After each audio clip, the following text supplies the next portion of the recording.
ನಮಸ್ಕಾರ ಸ್ನೇಹಿತರೆ, ಇಂದಿನ ಸಂಚಿಕೆಯಲ್ಲಿ ರಾಮೇಶ್ವರ ಜ್ಯೋತಿರ್ಲಿಂಗದ ಬಗ್ಗೆ ತಿಳಿದುಕೊಂಡಿದ್ದೇವೆ. ಈ ಸಂಚಿಕೆಯಲ್ಲಿ ಘೂಷ್ಮೇಶ್ವರ ಜ್ಯೋತಿರ್ಲಿಂಗದ ಬಗ್ಗೆ ತಿಳಿದುಕೊಳ್ಳೋಣ. ಘೂಷ್ಮೇಶ್ವರ ಜ್ಯೋತಿರ್ಲಿಂಗವು ಮಹಾರಾಷ್ಟ್ರದ ಎಲ್ಲೋರದಲ್ಲಿದೆ. ಘೂಷ್ಮೆ ಎಂಬ ಭಕ್ತಿಗೆ ಒಲಿದ ಶಿವ ಘೂಷ್ಮೇಶ್ವರನಾಗಿ ಇಲ್ಲಿ ನೆಲೆಸಿದ್ದಾನೆ ಎಂದು ಶಿವಪುರಾಣದ ಕಥೆ ಹೇಳುತ್ತದೆ. ಹಿಂದೆ ದೇವಗಿರಿ ಬೆಟ್ಟದಲ್ಲಿ ಸುಧರ್ಮ ಮತ್ತು ಸುದೇಹೆ ಎಂಬ ಬ್ರಾಹ್ಮಣ ದಂಪತಿಗಳಿದ್ದರು.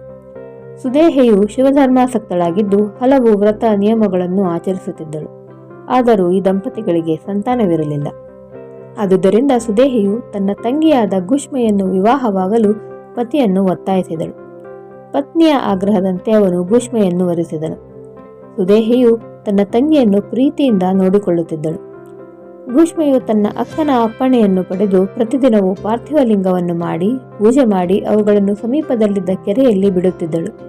ಶಿವನ ಕೃಪೆಯಿಂದ ಅವಳಿಗೆ ಪುತ್ರನೂ ಹುಟ್ಟಿದನು. ಅವನು ಸುಂದರನೂ ಭಾಗ್ಯಶಾಲಿಯೂ ಸದ್ಗುಣಿಯೂ ಆಗಿದ್ದನು. ಸುದೇಹೆಗೆ ತನ್ನ ಸವತಿಯ ಮೇಲೆ ಹೊಟ್ಟೆ ಕಿಚ್ಚುಂಟಾಯಿತು. ಮೊದಲು ಶಾಂತವಾಗಿದ್ದ ಮನಸ್ಸು ಈಗ ಕತ್ತಿಯಂತಾಯಿತು. ಎಲ್ಲರೂ ಮಗನನ್ನು ಪಡೆದ ಘೂಷ್ಮೆಯನ್ನು ಹೊಗಳಿದಾಗ ಸುದೇಹೆಗೆ ಬಹಳ ದುಃಖವಾಗುತ್ತದೆ. ಮಗನಿಗೆ ವಿವಾಹ ವಯಸ್ಸು ಬಂದಾಗ ಸುಧರ್ಮನು ತನ್ನ ಮಗನಿಗೆ ವಿಧ್ಯುಕ್ತವಾಗಿ ಮದುವೆಯನ್ನು ಮಾಡಿದನು. ಎಲ್ಲ ನೆಂಟರು ಘೂಷ್ಮೆಗೆ ಮರ್ಯಾದೆಯನ್ನು ಮಾಡಿದರು. ಇದನ್ನು ನೋಡಿದ ಸುದೇಹೆಯು ಮನಸ್ಸಿನ ಉರಿ ಹೆಚ್ಚಾಯಿತು. ಒಂದು ದಿನ ರಾತ್ರಿ ಸುದೇಹೆಯು ಚೂರಿಯನ್ನು ತೆಗೆದುಕೊಂಡು ಹೆಂಡತಿಯೊಂದಿಗೆ ಮಲಗಿದ್ದ ಮಗನನ್ನು ಕೊಂದಳು. ಅವನ ಶರೀರವನ್ನು ತೆಗೆದುಕೊಂಡು ಹೋಗಿ ಅಲ್ಲಿಯೇ ಸರೋವರದಲ್ಲಿ ಹಾಕಿದಳು.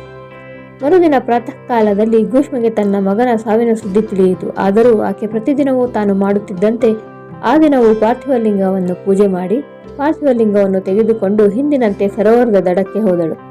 ಅವಳ ಭಕ್ತಿಯ ಪ್ರಭಾವದಿಂದ ಅವಳ ಮಗನು ಪುನಃ ಬದುಕಿ ಬಂದನು. ಆ ಸಮಯದಲ್ಲಿ ಅದೇ ಸ್ಥಳದಲ್ಲಿ ಶಿವನು ಆವಿರ್ಭವಿಸಿದನು. ಮಹೇಶ್ವರನು, ಘೂಷ್ಮೆಯೇ, ನಿನಗೆ ನಾನು ಪ್ರಸನ್ನನಾಗಿದ್ದೇನೆ, ವರವನ್ನು ಕೇಳು. ಈ ನಿನ್ನ ಮಗನನ್ನು ದುಷ್ಟಳಾದ ಸುದೇಹೆಯು ಕೊಂದಳು, ಅವಳನ್ನು ತ್ರಿಶೂಲದಿಂದ ಕೊಲ್ಲುವೆನು ಎಂದು ಹೇಳಿದನು. ಆಗ ಘೂಷ್ಮೆಯು ಶಿವನಿಗೆ ನಮಸ್ಕರಿಸಿ, ಸ್ವಾಮಿಯೇ, ನೀನು ನನ್ನ ಅಕ್ಕಳಾದ ಸುದೇಹನನ್ನು ಕೊಲ್ಲಕೂಡದು, ಅವಳನ್ನು ರಕ್ಷಿಸಬೇಕು ಎಂದು ಕೇಳಿಕೊಂಡಳು. ಶಿವನು, ಸುದೇಹೆಯು ಅಪಕಾರವನ್ನು ಮಾಡಿರುವಳು, ಅವಳಿಗೆ ನೀನು ಉಪಕಾರವನ್ನೇಕೆ ಮಾಡುವೆ? ದುಷ್ಟ ಕಾರ್ಯವನ್ನು ಮಾಡಿದ ಸುದೇಹೆಯನ್ನು ಕೊಲ್ಲುವುದು ನ್ಯಾಯವಲ್ಲವೇ ಎಂದು ಕೇಳಿದನು. ಆಗ ಘೂಷ್ಮೆಯು, ನಿನ್ನ ದರ್ಶನವನ್ನು ಮಾಡಿದ ಮಾತ್ರದಿಂದಲೇ ಪಾಪಗಳೆಲ್ಲವೂ ನಾಶವಾಗುವುದು. ಈಗ ನಿನ್ನನ್ನು ಅವಳು ನೋಡಿದರೆ ಅವಳ ಪಾಪಗಳೆಲ್ಲವೂ ಬೂದಿಯಾಗುವುದು. ಸದಾಶಿವನೇ, ನೀನು ನನ್ನ ವರವನ್ನು ನಡೆಸಿಕೊಡು ಎಂದು ಕೇಳಿದಳು. ಶಿವನು, ನಿನ್ನ ನಿರ್ವಿಕಾರವಾದ ಭಕ್ತಿಗೆ ಮೆಚ್ಚಿದ್ದೇನೆ, ಮತ್ತೊಂದು ವರವನ್ನು ಕೇಳು ಎಂದು ಹೇಳಿದನು.